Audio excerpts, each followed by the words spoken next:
Now that we have caged young mated queens, Reg and his crew can make up packages of workers to go with them. The wood screen packages are made up in advance, but they remain fastened together until they are moved to the yard, because that way they are easier to transport. The objective is to shake workers from the combs of these strong colonies down into the package, without taking the colony's queen. This requires 2 work crews. The first crew goes down the row looking for the queen in each hive. When she is found, she is set aside, and combs full of bees are put outside the hive for the shaking crew. The queen is then returned to the hive. That way, the shaking crew can simply shake bees and not worry about hunting for the queen.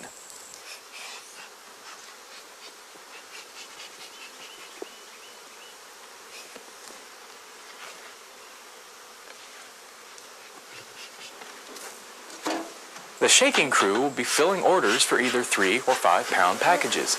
And yes, they are weighed occasionally to verify weights. An additional measure is allowed for mortality during transit.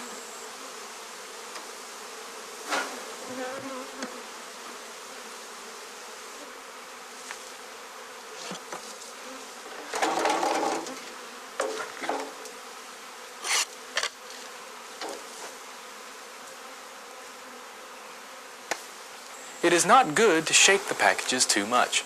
If it happens during a nectar flow, the bees' honey stomachs could be ruptured.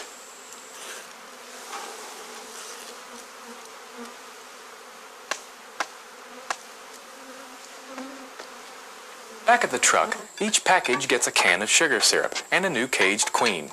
Only 3 holes are punched in the can, just enough for bees to gradually drink the syrup.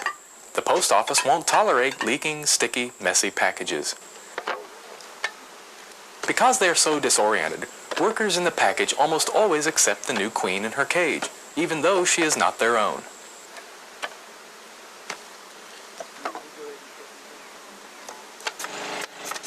A portable air compressor makes short work out of stapling packages shut and the final prep for shipping. At the warehouse, Reg addresses packages, applies state health certificates, and vacuums off the hobos.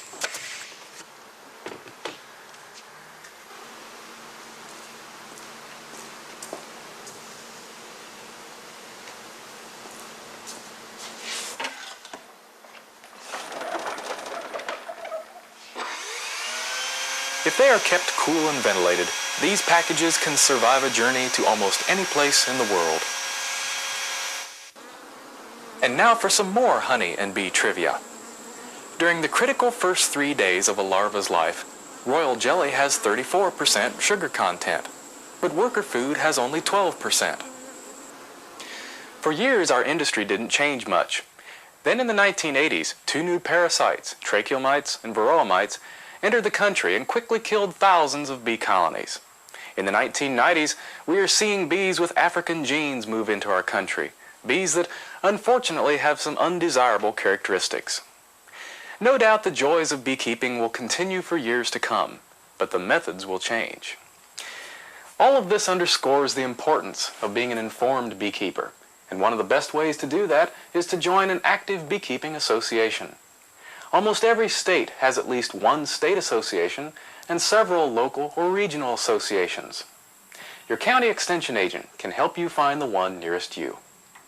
Today I'm here to help State associations meet once or twice a year. 2 fine examples are the state associations of North Carolina and South Carolina. We visited their summer meetings, and you can see for yourself the kind of opportunities these meetings provide.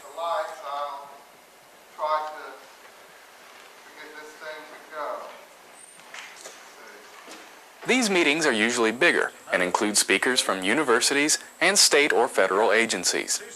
This is perhaps the best way to stay up on the latest news and research in apiculture. Most meetings have a mixture of traditional speakers and workshops, covering special topics like disease treatment, pollination, beeswax crafts, or new beekeeping inventions. There is almost always a merchant's display at state meetings. This is a good chance to shop for equipment and supplies and see the latest new products. But the best part of a state bee meeting is visiting other beekeepers from all over your region. Just like your local association, this networking always works to your advantage. But more than that, beekeepers just plain make good company. You will enjoy the company of people with like interests and a friendly outlook on life. Beekeeping is such a long-standing tradition that there are hundreds of fine publications written to help beekeepers do their craft. It's important to be well read if you want to use the best available information in your business. There's a mixture of classic texts, magazines, and periodic newsletters. Let's go over some of the most important titles to help you start building your bee library. First, some of the classic reference books. Every beekeeper should have at least one of these. ABC and XYZ of Bee Culture. This alphabetic encyclopedia has been continuously published since 1877. The 40th edition was published in 1990. The new edition is easy to read and has up-to-date information on parasitic mites and Africanized bees. The Hive and the Honeybee. This is the oldest comprehensive bee text in the United States, first published in 1853. The latest revision was published in 1992 and has over 1,000 pages covering all aspects of bees and beekeeping. Here's some good titles for beginning or intermediate beekeepers. Hive Management. This book is perfect for those who already know the basics and want to begin improving the efficiency and profitability of their beekeeping. It stresses a year-round management outlook. How to Keep Bees and Sell Honey. A practical how-to guide with lots of helpful illustrations. The Beekeeper's Handbook. This readable guide has quickly become a standard text for beginners, easy to read, practical, and full of good illustrations. Now for some periodicals. Every beekeeper should subscribe to at least one of these to stay informed on a monthly basis. American Bee Journal. This is the oldest U.S. beekeeping magazine, first published in 1861. It carries articles of interest for all levels of beekeeping, from hobbyist to commercial, and includes research papers and other technical reports. Gleanings in Bee Culture. Published since 1872, this magazine covers all areas of beekeeping and pays special attention to hobbyists and beginners. The Speedy Bee, a monthly beekeeper's newspaper that caters to the needs of commercial beekeepers and honey producers. Don't overlook your county extension office for beekeeping literature tailored to your state. Many extension offices have beekeeping bulletins, leaflets, and newsletters available free of charge. Well, we covered some odds and ends today, but that's the nature of beekeeping. There's a time for the beekeeper to work hard, then there's a time to sit back and let the bees work for us. Let's hope they're bringing in a lot of sourwood honey.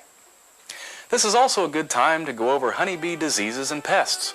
This is a year-round problem for beekeepers, but we'll have to cover it in our next show, so don't miss it. See you then.